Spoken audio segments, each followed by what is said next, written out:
تو وہ بھی کہیں آگے نہیں بڑھی. لیکن جو افسوسناک جو بات ہے وہ یہ ہے کہ جو آج جو جہاں-زیب نے آپ کو بتائی جو پیش رفت، اس سے بھی یہی صاف ظاہر ہوتا ہے کہ صرف سیاستدان تقسیم نہیں ہے، سپریم کورٹ بھی تقسیم ہے، اور اسی طرح کی جو دھڑے بندی ہے اس کا اظہار ہو رہا ہے. جس طریقے سے سینئر ججز کے جو بینچ تھے ان کو ختم کیا گیا ہے، اور پھر وہی جو 3 رکنی بینچ ہے وہی سپریم کورٹ کے طور پر ایکٹ کر رہا ہے. یہ بہت افسوسناک بات ہے. صحیح. سولنگی صاحب، آپ کے خیال میں جیسے آپ نے کہا کہ آپ کو ڈیڈ لاک ختم ہوتا ہوا نظر نہیں آ رہا، اور جو گفت و شنید مذاکرات سیاستدانوں کے درمیان ہونے چاہیے تھے ہوتے ہوئے نظر نہیں آ رہے، تو شارع دستور پر آپ کیا دیکھ رہے ہیں؟ کوئی 97 جیسی سچویشن پریویل کرے گی؟ کوئی سجاد علی شاہ جیسا استعفیٰ آئے گا، یا پھر یوسف رضا گیلانی کی طرح کسی وزیر اعظم کو جانا پڑے گا؟ کچھ تو ہوگا. یہ تو نہیں ہو سکتا کہ تو بخیر ماں بسلامت، یہ تو ممکن نہیں ہے. آپ نے ٹھیک کہا. مجھے نہیں پتا کہ تاریخ اپنے آپ کو دہرائے گی یا ہم اور کوئی نیا تجربہ کریں گے، لیکن جو بات مجھے واضح لگ رہی ہے وہ یہ ہے کہ جس طریقے سے یوسف رضا گیلانی اور نواز شریف کو ایک جوڈیشل کودتا کے ذریعے ہٹایا گیا، جس طرح سے ایک امتیازی طریقے کے فیصلے کیے گئے، وہ خواہش ضرور موجود ہے اس طرح کے فیصلے کرنے کی، جس کا اظہار جو حالیہ آڈیو لیکس ہیں اس سے بھی ملتا ہے. لیکن یہ کرنا اس وقت ممکن نہیں ہوگا. جو زمینی حقائق ہیں، زمینی صورتحال ہے، وہ یہ ہے کہ وہ اس طرح کا کام ممکن نہیں ہوگا. اب مجھے نہیں پتا کہ 97 والی صورتحال دوبارہ پیدا ہوگی یا کوئی اور نئی شکل نکلے گی، لیکن جوں کا توں ممکن نہیں ہے. سولنگی صاحب، آپ کے خیال میں جب ہم دیکھتے ہیں کہ مولانا فضل الرحمان بھی بڑا ڈیفرنس آف اوپینین رکھتے ہیں اپنی اتحادی حکومت کے اندر بھی مذاکرات کے معاملے پر، کل ہمیں ایم کیو ایم بھی نظر آئی تھوڑا غصے میں، آج گو کہ ان کے غصے کو قابو کرنے کی وزیراعظم نے کوشش کی ہے. کہیں ایسا تو نہیں ہوگا کہ لڑائی کا ماحول شارع دستور پر ہوگا اور کہیں اتحادی ناراض ہو کر دوسری طرف روانہ نہ ہو جائے؟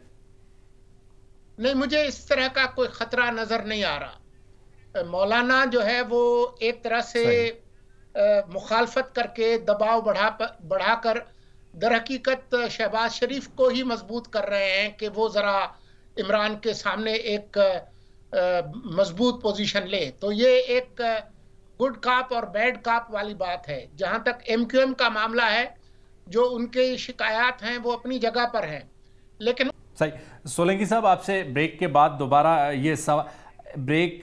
دوبارہ یہ سوال پوچھیں گے، کیا اسلام آباد کی حکومت کوئی ایمرجنسی کے آپشن پر غور کر رہی ہے؟ ناظرین، ایک چھوٹا سا لیتے ہیں بریک، اور بریک کے بعد دوبارہ حاضر ہوتے ہیں.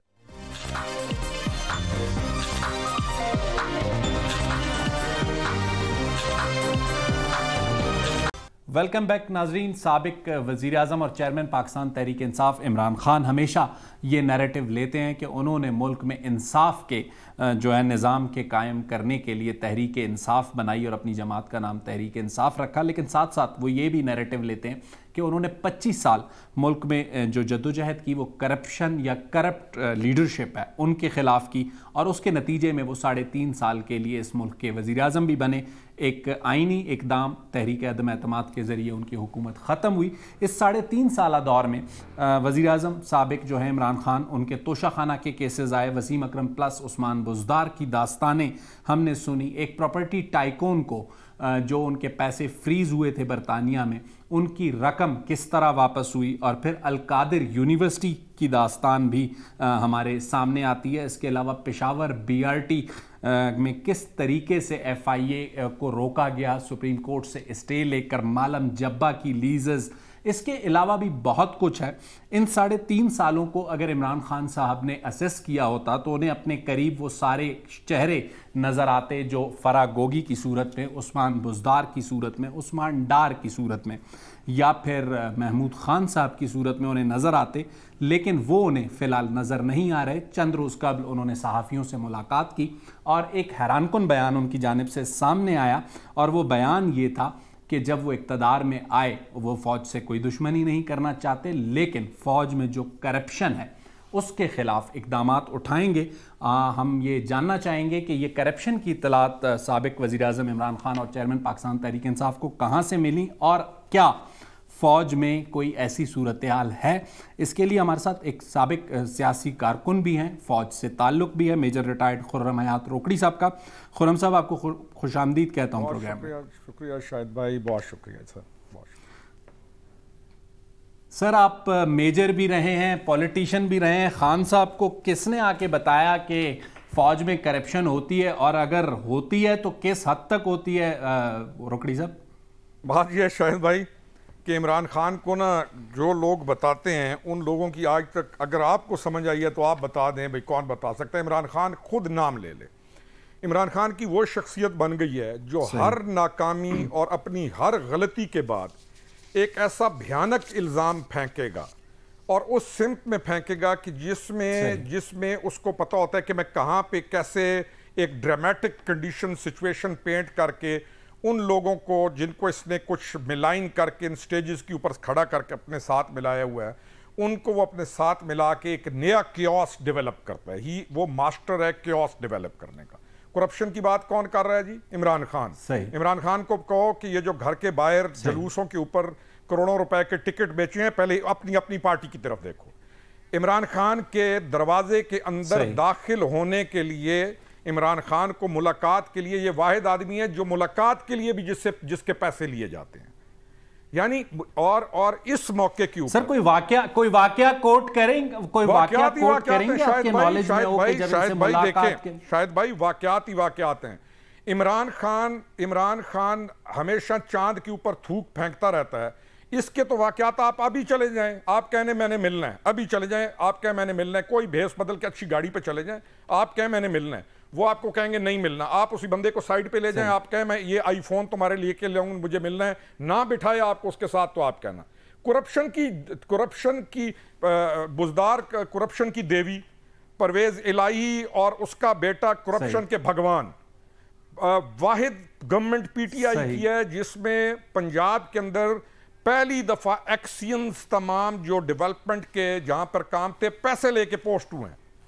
یعنی آج اپنی تمام ناکام پالیسیز ہر چیز کو اپنی کو برباد کر دینے کے بعد اپنی ایک چیز کو ملک کو برباد کرنے کی کوششوں کے ساتھ فوج کرپشن کرتی ہے. اچھا اسے کہیں یار come out with the proof, کہاں کرپشن کرتی ہے بتاؤ.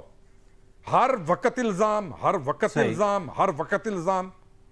اور اس ملک اچھا چاہتا کیا ہے عمران خان؟ لیکن جی میرا سوال آپ پوچھ لیجئے گا, چاہتا کیا ہے؟ جی ایچ کیو کی چابیاں اس کے ہاتھ میں دے دی جائیں. آج آپ کے ملک میں دوبارہ جب ایک ویو کھڑی ہوئی ہے اور اس ٹی ٹی پی کو جس کو یہ کل خود لے کے آیا ہے یہاں پہ, آج اسی کی برکات اور فیوز سے ملک دوبارہ جو حالات ہو رہے ہیں, چاہتا کیا ہے؟ مقصد کیا چاہتا ہے؟ اس کے ہاتھ میں چابیاں دے دی جائیں جی ایچ کیو کی؟ کیا چاہتا ہے؟ پوچھیں تو صحیح, کوئی تو اس سے بھی پوچھے کہ تم صبح ایک الزام لگاتے ہو, دوپہر دوسرا الزام لگاتے ہو. روکڑی صاحب جی سر. روکڑی صاحب لیکن ایک چیز ہے, اگر ہم بات کرتے ہیں پاکستان میں اوور آل کرپشن کی بات ہوتی ہے, خان صاحب نے یہ بات کی, آپ خود آرمی کا حصہ رہے ہیں اور پولیٹکس کا بھی حصہ رہے ہیں, کیا آپ کے خیال میں یہ بھی تو نہیں کہا جا سکتا کہ جی پاکستان میں تمام جگہ پہ کرپشن ہو رہی ہے, فوج میں بالکل نہیں ہے, یہ بھی نہیں کہا جا سکتا. آپ کے خیال میں اگر کہیں پر کوئی چیز ہوتی ہے تو آپ کے پاس کیا ایسا میکینزم ہے فوج کے پاس جس کے تحت اس کرپشن کی روک تھام ہوتی ہو؟ شاید بھائی میں بالکل امپارشل ہو کے آپ کو بات کر رہا ہوں. کرپشن پرسنالٹیز دنیا پوری کے اندر کرپشن ہوتی ہے. پرسنالٹیز کہیں نہ کہیں کسی نہ کسی سیٹ کا فائدہ اٹھا کے کام ڈال جاتے ہیں. لیکن اگر آپ کے پاس اس وقت اس ملک کے اندر ایک ادارہ ہے جو کہ ادارے کے طور پہ کرپشن نہیں کرتا, اور ادارہ جو بچا ہوا ہے آپ کے پاس پاکستان میں, وہ فوج کے علاوہ اور کوئی نہیں ہے.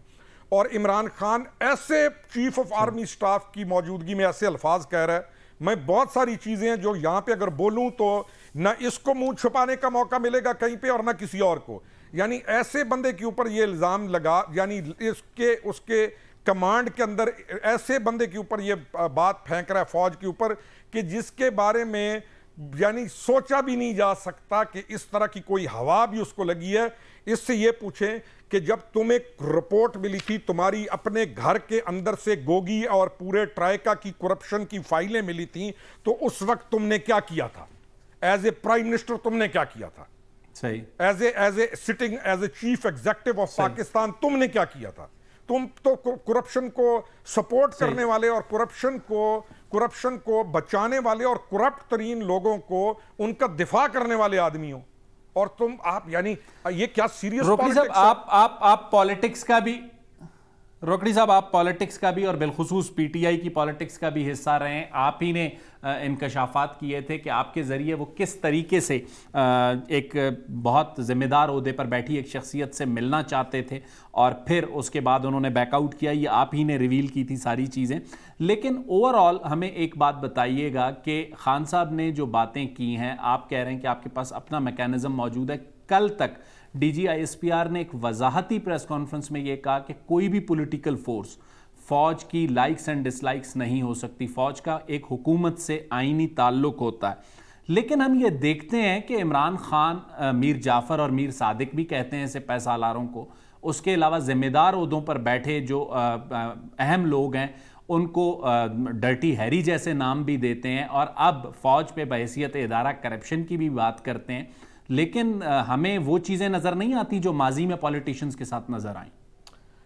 شاہد بھائی بات یہ ہے کہ کال و فیل کے اندر تضاد, جھوٹ, الزامات, گندے نام پکارنے, القاب پکارنے, گندے بیانیے بنانے, کبھی ان کو ویسٹ کے اندر جا کے کہنا, کبھی فلمی دنیا بنانا, یہ کیا کسی سنجیدہ آدمی کا یہ وطیرہ ہو سکتا ہے؟ آپ اور میں اس ایج کے اندر آ کے I am 50+ now 52 years old, کیا میں اپنے آپ کو ایک غیر سنجیدہ یا میں کسی جگہ کے اوپر بیٹھ کے ایسی باتیں کروں گا یا کرنا چاہوں گا کہ جو کہ معیوب لگیں یا جو مجھے میری اس عمر کے حساب سے نہ لگیں؟ ایک ہوتی ہے نجی مجلس, ایک ہوتی ہے مجلس عام. عمران خان نے مجلس عام میں کنٹینر کے اوپر کھڑے ہو کے, سٹیج کے اوپر کھڑے ہو کے وہ کلام کیا ہے کہ اس قوم کا اخلاقی جو معیار ہے نئے بچوں کا, وہ فرام دس پلیس وہ یہاں پہ لے کے آ گیا.